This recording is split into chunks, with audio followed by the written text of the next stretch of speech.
제가 진해 성결교회에서 담임 목회 사역을 시작한 지가 20년이 이제 뒤돌아보면 20년이 돼가는 것 같습니다. 상당히 오랜 시간이 되었는데, 여러분과 함께 오늘 갈라디아 20번째 말씀을 증거하고 있는데요, 2003년 제가 갖고 있는 자료를 보니까 2003년에 한 특세를 통해서, 그때 진해 성결교회 특세를 통해서 갈라디아서를 강의했던 그런 흔적이 있습니다. 그리고 제 설교 파일에 그 당시에 진해교회에 서역할 때 일주일 만에 6장을 함께 나누었던 그 강의 원고 설교가 그대로 남아 있습니다.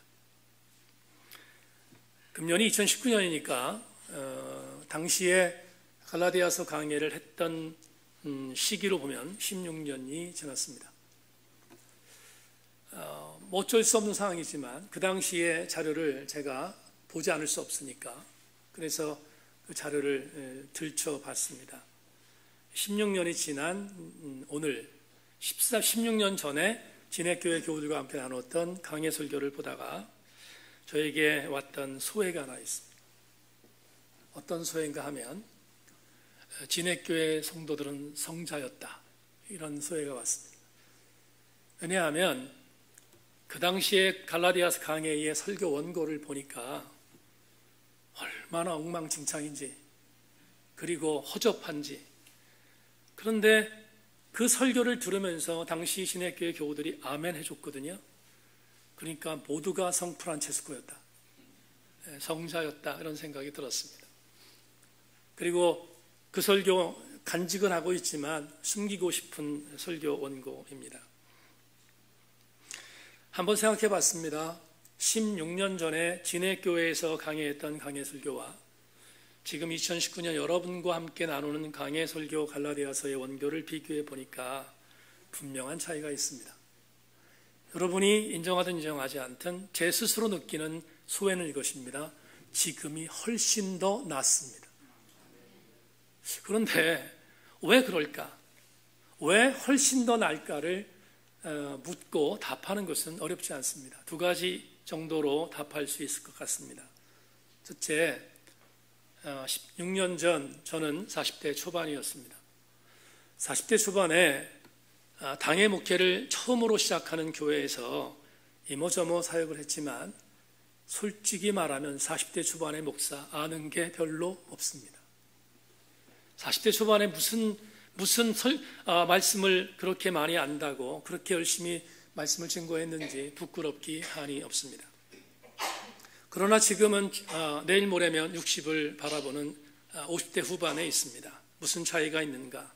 16년 전의 목회의 내공과 16년 이후의 목회의 내공은 같지 않습니다. 분명히 지금이 훨씬 더 깊은 목회의 내공과 또 한 가지 삶의 연륜도 있습니다. 그래서 16년 전에 진해교회에서 증거했던 갈라디아 강해보다 지금의 갈라디아 강해가 깊은 것은 마땅히 당연합니다. 두 번째, 16년 전 40대 초반보다 지금 저는 훨씬 더 많이 공부했습니다. 훨씬 더 많이 공부했다는 것은 성경 해석에 대한 각도나 스펙트럼이 넓어졌다는 의미일 것이고, 그리고 깊이도 있다는 의미일 것입니다. 그렇다면 당연히 16년 전의 설교의 허접함보다는 지금은 조금 더 매워진 설교를 할 수 있지 않겠습니까? 오늘 여러분에게 왜 이 말씀을 드리는가? 16년 전과 16년 이후 오늘 저를 생각해 보았습니다. 생각하다 질문을 던져봤습니다. 정체했는가? 침체했는가? 성장했는가? 제 스스로 느끼는 답은 제가 할 것입니다.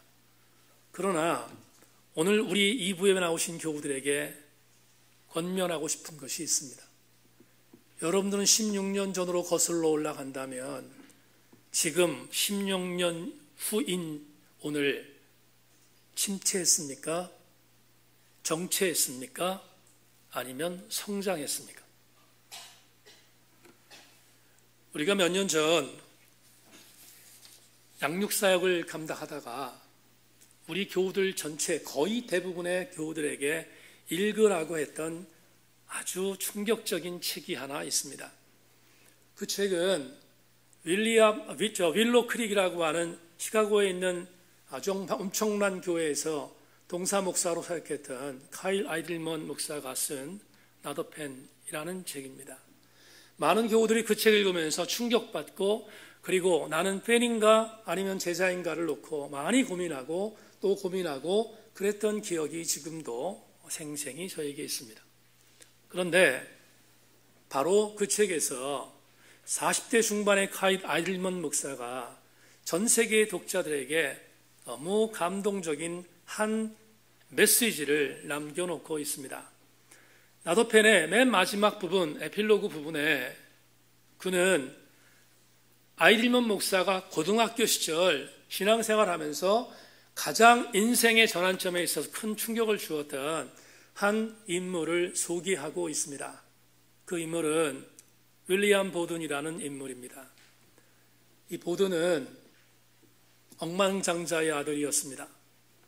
그리고 낙농업계의 미국 최고의 재벌이었기에 그는 그대로 아버지의 유업을 얻으면 억만장자의 반열에 서서 창창한 정말 행복한, 아니 행복이란 말 자체는 좀 그렇지만 그냥 그렇게 좋은 세월을 보낼 수 있는 충분한 청년이었습니다. 뿐만 아니라 이 윌리엄 보든은 미국의 유수한 대학을 명문대를 졸업한 장래가 촉망되는 인재였습니다. 돈도 있고 그리고 지식도 있고 정말 괜찮은 환경도 있는 그러한 청년이었습니다. 그런데 보든이 어느 날 그가 다니고 있는 교회에서 예수 그리스도를 인격적으로 만났습니다. 그리고 난 뒤에 결심했습니다. 이슬람 지역으로 떠날 것을. 그는 수많은 지인들이 만류하는 만류에도 불구하고 이슬람 국가로 떠났습니다. 이집트를 변화시키기 위한 것입니다. 그런데 불행히도 이 청년이 25세에 이집트에서 척수막염이 걸려 병사하게 됩니다. 그때 수많은 사람들이 애도 끝에 목숨을 달리한 윌리엄 보든의 글을 카일 아이들먼 목사가 자기의 에필로그에 실었습니다. 그의 장례식 날 그가 즐겨 사용하던 성경책에서 한 쪽지를 발견했는데 그 쪽지에 3개의 단어가 기록되어 있음을 보고하고 있습니다. 25세에 카이로에서 묻혔던 윌리엄 보든의 유서와 같은 글은 단 3가지입니다. No reserves. 나는 하나도 보관한 것이 없이 가겠다는 것입니다. No regrets. 나는 절대로 내 인생에 있어서 후회되는 삶을 살지 않겠다고 고백합니다. No retreats. 나는 한 발자국도 뒤로 물러서지 않겠다고 고백하고 있습니다. 사랑하는 여러분, 윌리엄 보든이 25세라는 정말로 약관의 나이에 이 엄청난, 이 어마어마한 하나님의 사명을 갖고 살았던 이유는 과연 무엇이었을까? 이 청년이 억만장자의 아들이면서 장래가 촉망되는 그런 삶을 살 수 있음에도 불구하고 이 청년이 이런 각오를 갖고 이슬람으로 간 이유는 무엇일까? 그리고 그는 이 3가지의 명제를 갖고 왜 살았을까? 아마도 바울 사도의 권면에 아멘했기 때문이 아닐까 생각했습니다. 사도 바울은 첫사랑을 잃어버렸던 에베소 교회를 향하여 이렇게 권고하고 있습니다. 우리가 다 하나님의 아들을 믿는 것과 아는 일에 하나가 되어 온전한 사람을 이루어 그리스도의 장성한 분량이 충만한 데까지 이르리니 이는 우리가 이제부터 어린아이가 되지 아니하여 사람의 속임수와 간사한 유혹에 빠져 온갖 교훈의 풍조에 밀려 요동하지 않게 하려 함이라. 오직 사랑 안에서 참된 것을 하여 범사에 그에게까지 자랄지라. 그는 머리니 곧 그리스도라. 바울은 첫사랑을 버렸던 에베소 교회의 교우들을 향하여 뭐라고 권면하고 있습니까? 그리스도의 장성한 분량까지 자라라. 그리스도의 온전한 분량까지 자라라고 말하고 있습니다. 성장하라는 것입니다.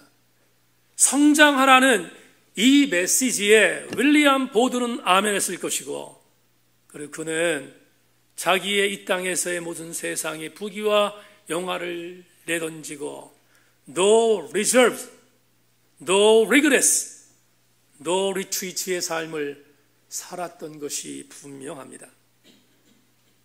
오늘 여러분에게 본문에 들어가기에 앞서서 하나를 질문하겠습니다. 이 세 가지의 윌리엄 보든의 명제 중에 맨 마지막 No retreats, 나는 절대로 뒤로 물러서지 않겠다는, 후퇴하지 않겠다는 이 명제를 가슴에 담고 여러분에게 질문하겠습니다. 다시 한 번만, 여러분들은 이전의 삶보다 지금 오늘의 삶이 후퇴하고 있습니까? 아니면 전진하고 있습니까?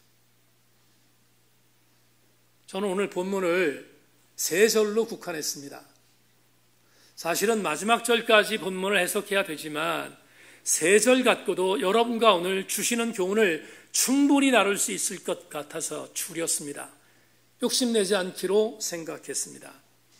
오늘 본문 23절로 25절까지 말씀, 개역개정판 오늘 본문으로 제가 다시 읽겠습니다. 들어보십시오. 믿음이 오기 전에 우리는 율법 아래에 매인바되고 계시될 믿음의 때에 갇혔느니라. 이같이 율법이 우리를 그리스도께로 인도하는 초등교사가 되어 우리로 하여금 믿음으로 말미암아 의롭다함을 얻게 하려 함이라. 믿음이 온 후로는 우리가 초등교사 아래 있지 아니하도다. 이 구절을 유진 피터슨의 메시지로 다시 읽겠습니다. 여러분 경청해 주기를 부탁합니다. 우리가 충분히 성숙해져서 살아계신 하나님께 믿음으로 흔쾌히 응답하기까지 우리는 모세의 율법에 세심하게 둘러싸여 보호받을 수밖에 없었습니다. 율법은 여러분이 잘 아는 그리스도의 가정교사와 같습니다. 아이들을 학교까지 바래다 주고 아이들이 위험에 빠지거나 산만해지지 않도록 지켜주고 목적지까지 안전하게 도착하도록 도와주는 가정교사 말입니다. 그러나 이제 여러분은 목적지에 이르렀습니다. 여러분 그리스도를 믿음으로 하나님과 직접 사귀게 되었습니다. 다 같이 아멘. 유진 피터슨의 메시지의 번역으로 저에게 아주 강하게 왔던 한 문장은 이것입니다. 그러나 이제 여러분은 목적지에 이르렀습니다. 이제 이 본문을 주석하겠습니다. 여러분, 유진 피터슨 박사는 메시지에서 분명히 가정교사라는 단어를 하나 쓰고 있습니다. 이 가정교사라는 이 단어는 헬라어 단어 파이다고고스의 번역입니다. 그렇다면 파이다고고스라는 본문에 있는 이 단어는 어떤 의미를 갖고 있는지 유진 피터슨은 가정교사라고 번역했지만 우리가 먼저 보던 개역판에는 학문으로 이끄는 선생이라고 번역했습니다. 그래서 혹시 개역판 성경을 갖고 계신 분은 눈으로 확인할 수 있겠지만 몽학 선생이라고 번역했습니다. 그런데 오늘 우리가 보는 개역개정판은 조금 다른 단어, 좀 쉬운 단어, 초등 선생이라고 번역하고 있습니다. 여러분, 파이다고고스라는 이 단어를 조금 더 설명하겠습니다. 이 단어는 어원적으로 이런 의미를 갖고 있습니다. 어린아이가 있습니다. 그 어린아이를 돌보아 주는 선생님입니다.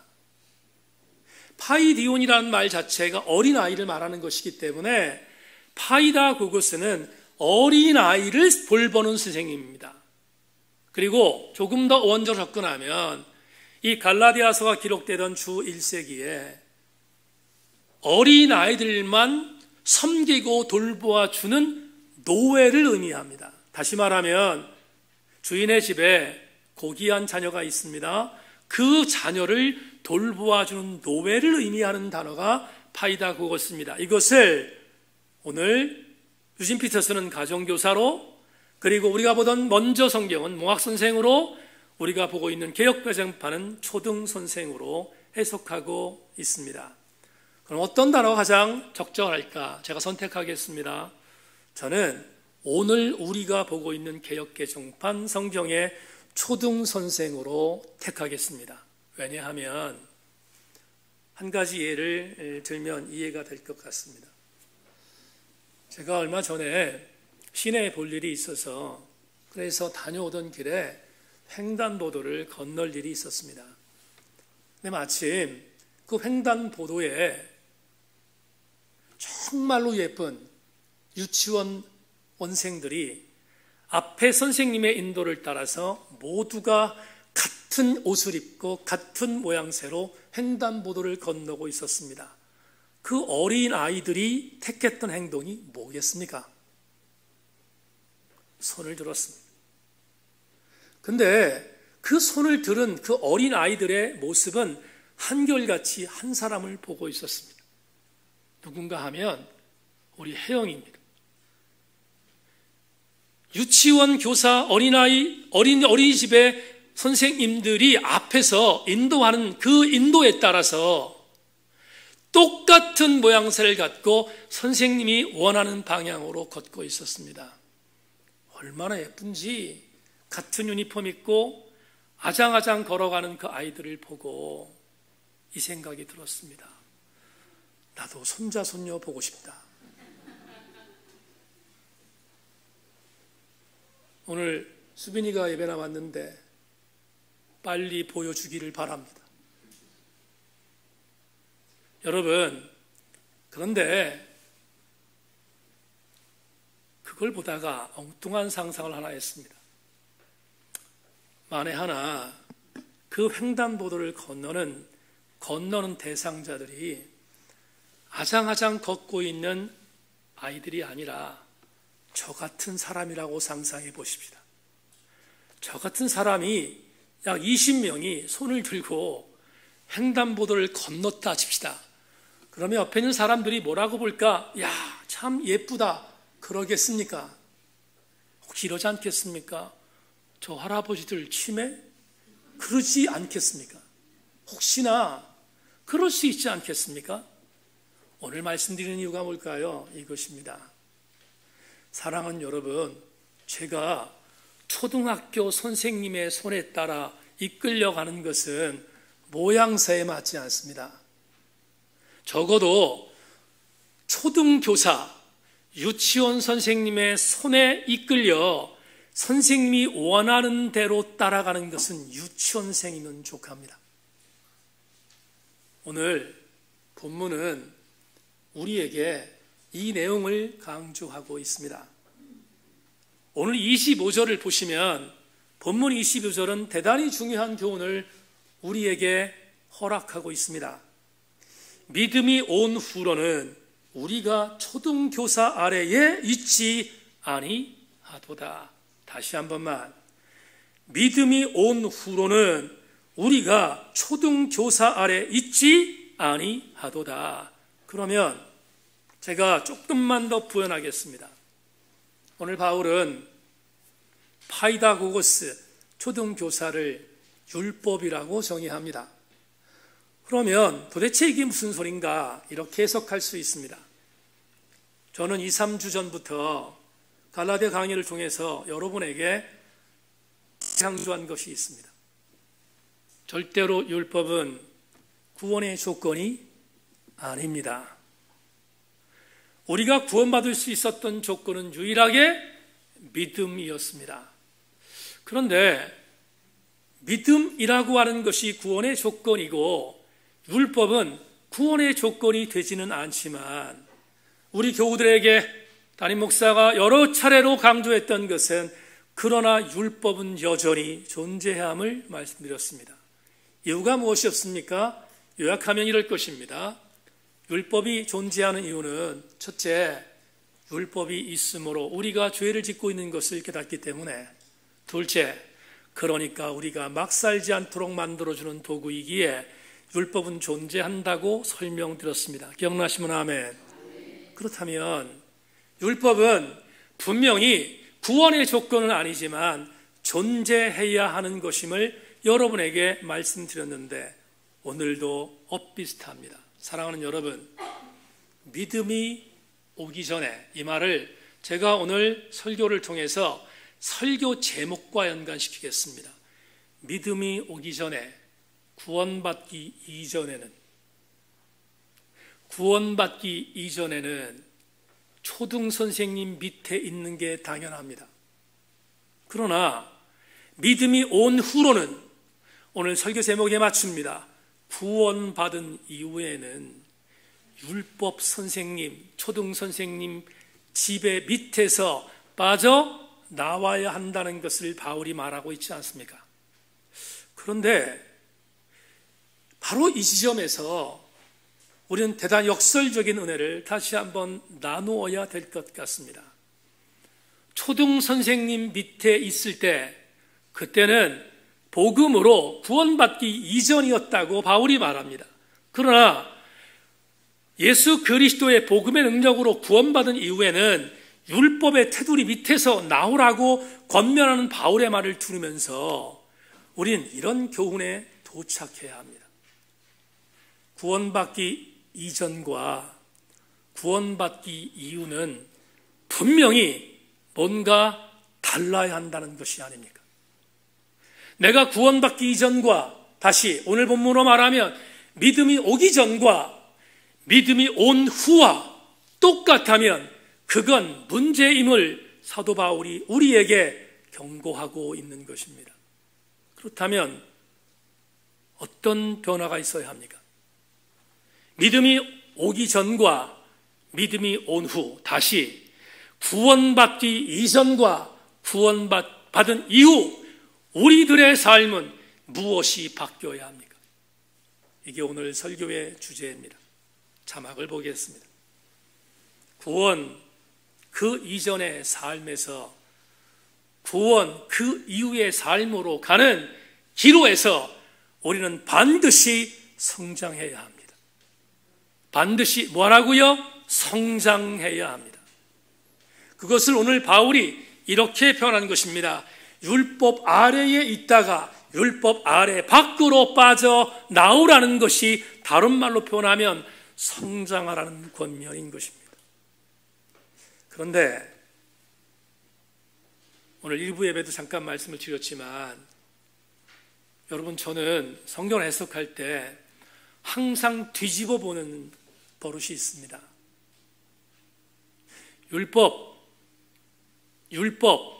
구원받기 이전에 우리를 가르쳤던 몽학선생, 초등선생, 그 율법 지배 아래 있었던 것은 우리가 구원받기 이전이라고 했습니다. 그런데 구원받은 이후라면 그 율법에서 벗어나오라고, 성장하라고 말했습니다. 그러면 과연 그게 무슨 뜻인가? 성장하라는 말이 과연 무슨 뜻인가? 이게 오늘 설교의 가장 중요한 키워드입니다. 우리는 이렇게 생각합니다. 아, 그렇구나. 믿음으로 말미암아 구원받았으니 이제는 율법의 지배를 받지 말아야겠구나. 율법과는 전혀 상관없는 삶을 살아야 되겠구나 생각하는 것이 우리들이 갖고 있는 생각의 정면일 수 있습니다. 그런데 여러분에게 권면합니다. 그렇지 않습니다. 구원받기 이전의 삶과 구원받기 이후의 삶에서 성장해라는 것은, 다시 강조합니다, 여러분이 이상하게 생각해도 어쩔 수 없습니다. 성경은 그것을 우리에게 여러 가지로 증거하고 있기 때문입니다. 사랑하는 여러분, 구원받았다면 성장해야 되는데, 다 같이 아멘. 구원받았다면 성장해야 되는데, 성장은 율법과 무관한 삶이 아니라 더더욱 율법에 민감해야 합니다. 더더욱 율법에 민감한 삶을 살아야 하는 것, 그게 바로 우리가 오늘 삶의 기로에서 선택해야 할 것입니다. 저는 이것을 준비하다가 상당히 아이러니하게 생각했지만, 상당히 역설적으로 생각했지만, 이 말이 정답이라고 생각했습니다. 율법이 의미하고 상징하는 초등선생님의 테두리 아래에서 벗어나는 삶은 율법을 무시하는 삶이 아니라 더욱더 율법에 긴장하며 사는 삶이다. 율법이 매일하는 말이 아닙니다. 율법이 구원의 조건이라는 것을 인정하라는 뜻은 더더욱 아닙니다. 우리가 적어도 성장하려면 율법에 대하여 더 민감한 삶을 살라는 것은 이것입니다. 하나님의 복음을 값싼 것으로 전락시키지 말고 하나님의 복음을 값비싼 것으로 인정하라는 것입니다. 제2차 세계대전을 일으켰던 독일의 히틀러는 이 땅에 태어나서는 안 될 존재였습니다. 미추광이었습니다. 그런데 독일이 2차 세계대전에서 전쟁을 일으켜서 전 세계를 공포로 몰고 갈 수 있었던 것은 그의 한 이면에 독일 공교회가 그를 지지했기 때문입니다. 사랑하는 여러분, 독일 공교회, 국교회가 히틀러를 인정한 것입니다. 이 기가 막힌 해괴망측한 사건을 두고 분연히 일어나 싸웠던 인물이 뒤트릿 보네포입니다. 보네포는 미치광이 히틀러를 운전석에서 목을 비틀어서 끄집어 내려 한다고 폭력까지 동원하여 저를 끄집어내야 한다고 항거했던 목회자이기도 합니다. 그런데 보네포가 신학이 없이 아니면 무대뽀로 그렇게 히틀러를 반대한 것이 아닙니다. 그는 나를 따르라 해서 몇 가지 독일의 공교의 작태를 비판했습니다. 그는 이렇게 말했습니다. 독일 공교회가 지금 히틀러를 인정한 것은 이것이라는 겁니다. 주님이 우리를 위하여 십자가에 못 박힌 이 기가 막힌 복을 남발하는 것이며, 더불어 예수 그리스도의 십자가의 능력의 은혜를 싸구려로 파는 것이며, 뿐만 아니라 히틀러를 인정하는 것은 성내전을 가장 천박한 것으로 바꾸는 범죄임을 말하면서 그는 다시 한번 값비싼 복음의 믿음을 강조하는 나를 따르라 해서 이렇게 말합니다. 믿음의 결핍에 대한 불만은 의식적이든 무의식적이든 언제나 불순종에서 나온다는 사실을 목회자는 알아야 한다. 그리고 이런 불만은 값싼 은혜의 위로와 너무 잘 맞아떨어진다는 사실을 알아야 한다. 벼락이었습니다. 성도 여러분, 우리가 믿음을 소홀히 여기면 복음이 값싸집니다. 우리가 믿음을 결핍하면 은총이 싸구려로 팔립니다. 그런데 우리가 믿음을 갖는다면 오히려 믿음 때문에 우리의 복음은 강해지고, 믿음 때문에 우리의 성례전은 강력해지고, 믿음 때문에 우리의 삶은 행동적인 부분에 있어서 사람들에게 인정받게 된다는 것을 지금 보네포는 우리에게 말하고 있는 것입니다. 그렇다면 보네포의 이 말, 복을 남발하고 은혜를 떠리로 팔고 가장 거룩하고 엄숙할 사제의 은총이 몇 푼의 돈에 팔리는 이 기가 막힌 현실 속에서 보네포가 말한 것이 무엇입니까? 이것입니다. 적어도 구원받은 교회 공동체라면 하나님이 우리에게 말씀하신 말씀의 능력에서 벗어나지 않는 삶을 살라는 것이 아니겠습니까? 그것이 뭘까? 잣대가 없습니다. 저는 이렇게 말합니다. 사랑하는 여러분, 초등교사, 율법에 더 민감한 삶을 살 때 우린 믿음을 절대로 소홀히 여길 수 없음을 우리는 성경을 통하여 다시 한번 가늠하게 되는 것입니다. 여러분에게 바로 이 대목에서 한 번 더 질문하겠습니다. 율법에 민감한 삶을 살려면 전제할 것이 있습니다. 조금 가격한 표현이지만 전제할 것이 있습니다. 사랑하는 여러분, 적어도 구원 그 이전과 구원 그 이후의 삶에 있어서 우리의 삶의 기로에서 우리가 더욱더 율법에 민감한 삶을 살려면 한 가지를 해야 합니다. 거세도 드세도 부담돼도 들으십시오. 목숨 걸어야 합니다. 우리의 신앙의 여정 안에서 신앙이 교양으로, 취미로, 레저 활동으로 변질되면 우리는 절대로 값비싼 복음의 능력을 받을 수 없습니다. 만약 내가 하나님 앞에서 믿음에 대한 강력한 은혜를 기초로 하여 율법에 긴장되는 삶을 살 수 없다면 우리가 믿는 복음은 값싼 것이 될 것이고 천박한 것이 될 것이 분명하기에 우리는 더욱더 믿음으로 말미암아 구원받은 자로서 율법에 민감한 삶을 살기 위하여 말씀에 목숨 걸어야 하는 것입니다. 사랑하는 여러분, 질문하겠습니다. 여러분은 지금 이전의 삶에서 이후의 삶을 정리해 볼 때 침체하고 있습니까? 정체하고 있습니까? 아니면 앞으로 나아가고 있습니까? 지난 새벽 예배 때 주초에 우리 교우들과 읽다가 주일 낮 예배 때 모든 성도들이 모일 때 꼭 이 말씀을 다시 한번 복기하리라 생각했던 말씀을 읽고 오늘 설교를 마무리하겠습니다. 지난주 새벽 예배 주초에 역대하 13장을 읽게 되었습니다. 조금 길지만 제가 받은 감동의 메시지를 먼저 읽어드리겠습니다. 자막을 잘 따라와 주시기를 바랍니다. 남봉꾼과 잡배가 모여 따름으로 스스로 강하게 되어 솔로몬의 아들 르호보암을 대적하였으나 그때 르호보암이 어리고 마음이 연약하여 그들의 입을 능히 막지 못하였느니라. 이제 너희가 또 다윗의 자손의 손으로 다스리는 여호와의 나라를 대적하려 하는도다. 너희는 큰 무리요 또 여로보암이 너희를 위하여 신으로 만든 금송아지들이 너희와 함께 있도다. 너희가 아론 자손인 여호와의 제사장들과 레위 사람들을 쫓아내고 이방 백성들의 풍속을 따라 제사장을 삼지 아니하였느냐. 누구를 막론하고 어린 수송아지 한 마리와 순양 7마리를 끌고 와서 장립을 받고 자는 자마다 허무한 신들의 제사장이 될 수 있도다.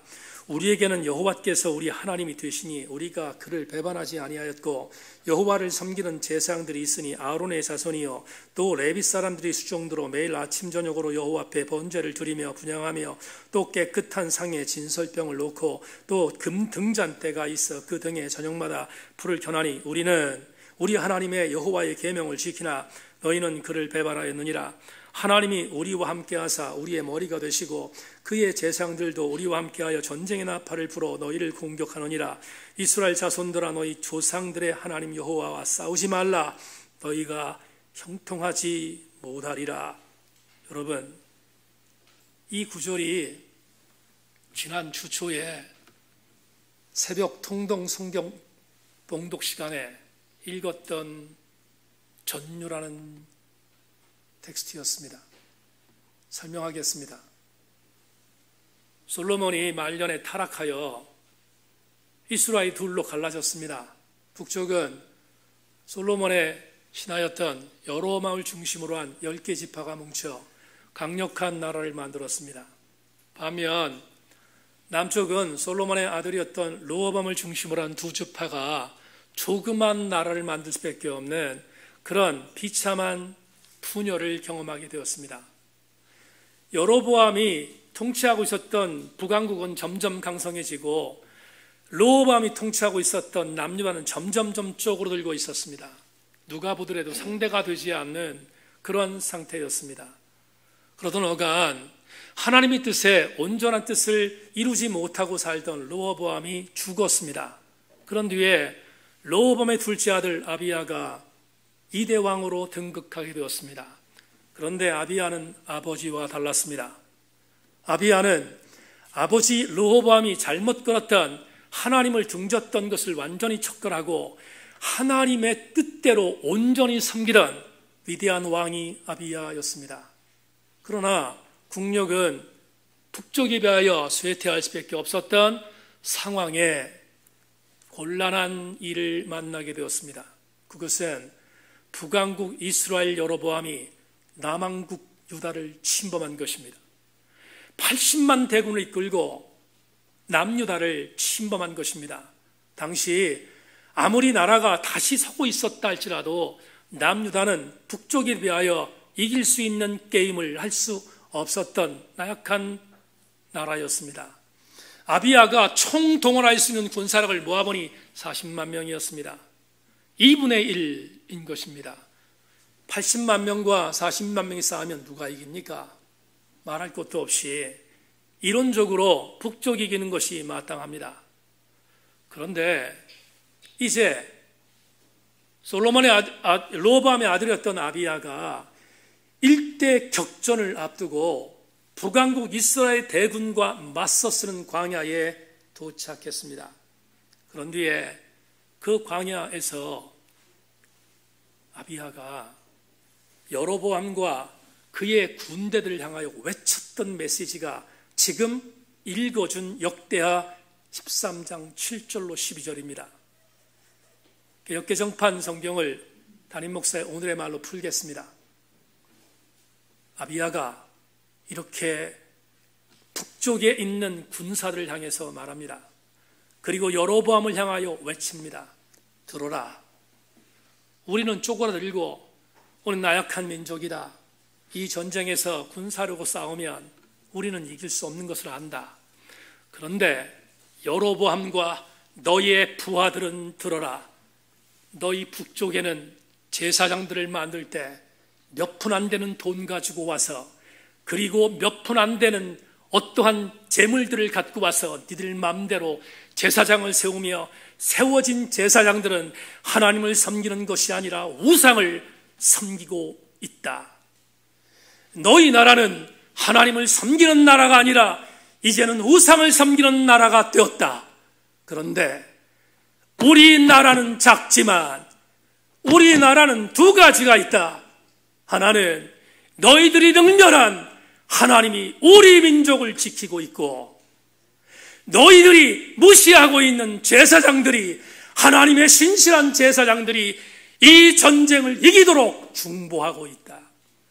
이 싸움은 물리력으로 군사력으로 싸워서 이길 수 없지만 나는 믿는다. 내가 믿는 지구리신 하나님, 나를 돕고 있는 선지자들의 중보에 힘입어 이 싸움은 반드시 이길 것이다.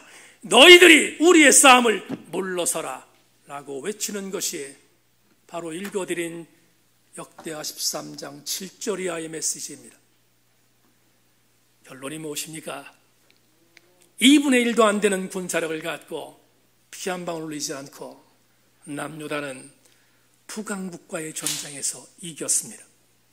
왜 이겼습니까? 두 가지 이유 때문입니다. 아비야가 고백한 것처럼 남유다를 돌보시는 하나님의 도우심과 아비야가 약하지만 아비야를 중보하고 있는 제사장들의 중보가 있었기 때문입니다. 성도 여러분, 여러분에게 설교를 마무리하며 이렇게 선포하고 싶습니다. 영적 성장이 무엇입니까? 구원 그 이전과 구원 그 이후의 영적 성장이 무엇입니까?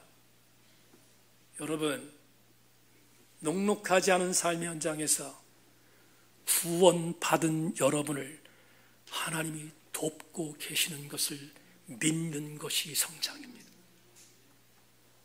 절대로 호락호락하지 않은 우리의 인생 여정에서 내가 쓰러지지 않도록 하나님의 공당단에서 이 강단을 사수하고 있는 주의 종이 여러분들을 위하여 중보하는 힘을 믿고 나도 이길 수 있다는 것을 믿고 나가는 것, 그게 성장입니다.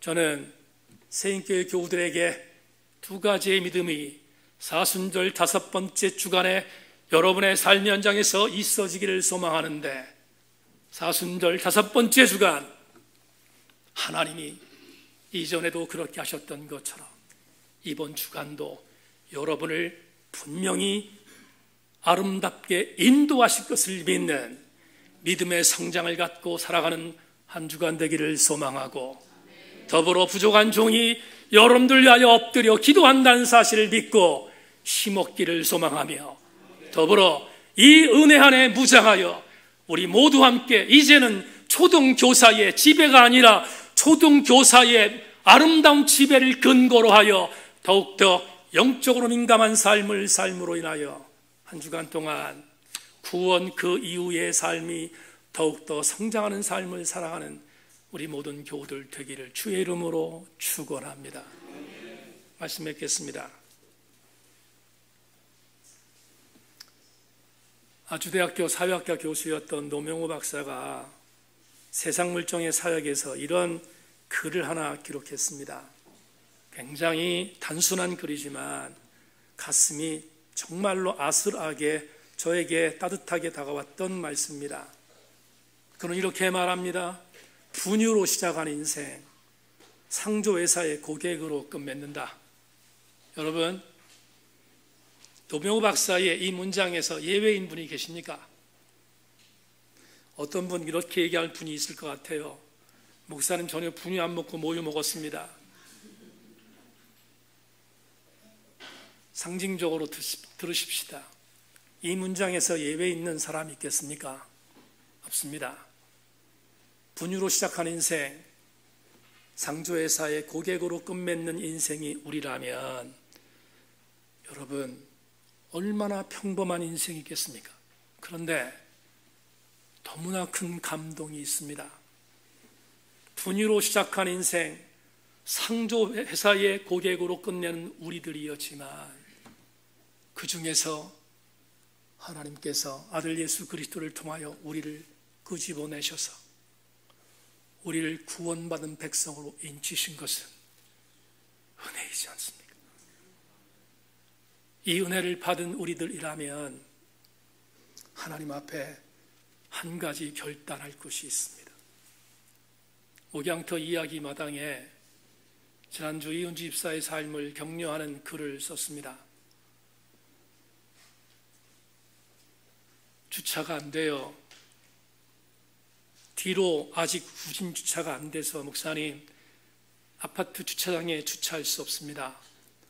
새벽 예배를 지키기 위해서는 이거라도 해야 합니다.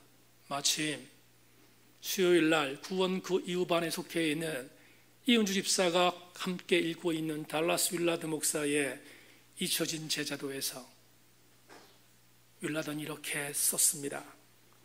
은혜의 반대는 공로이지 노력은 아니다. 그러나 우리 쪽에서 지식을 바탕으로 적극 행동에 나서지 않는 한 그리스도를 닮는 일은 절대로 불가능하다. 아십니까? 저는 믿습니다. 저도, 여러분도, 이은주 집사도 율법으로 구원받지 않고 믿음으로 구원받았다는 사실을 0.1%의 의심 없이 받습니다. 그러나 그렇게 구원받았다면 구원을 유지하기 위하여 우리도 노력해야 되지 않겠습니까? 적어도 하나님의 사람으로 한 주간 살면서 율법에 더욱더 민감한 삶을 살 때 하나님이 우리를 도우실 것을 믿고 한 주간도 넉넉히 승리하는 우리 모든 교우들 되기를 주의 이름으로 축원합니다. 하나님 감사합니다. 오늘 주의 말씀을 함께 묵상했습니다. 짧은 구절이지만 은혜를 나누었습니다. 구원 그 이전의 삶과 구원 그 이후의 삶의 기로에서 이제는 율법을 무시하는 삶이 아니라 우리는 믿음으로 구원을 받았지만 더욱더 노력하는 율법에 민감한 삶을 살아 성장하게 하여 주옵소서. 하나님의 은혜를 믿습니다. 응원하여 주시옵소서. 예수 그리스도의 이름으로 기도하옵나이다. 주님이 주신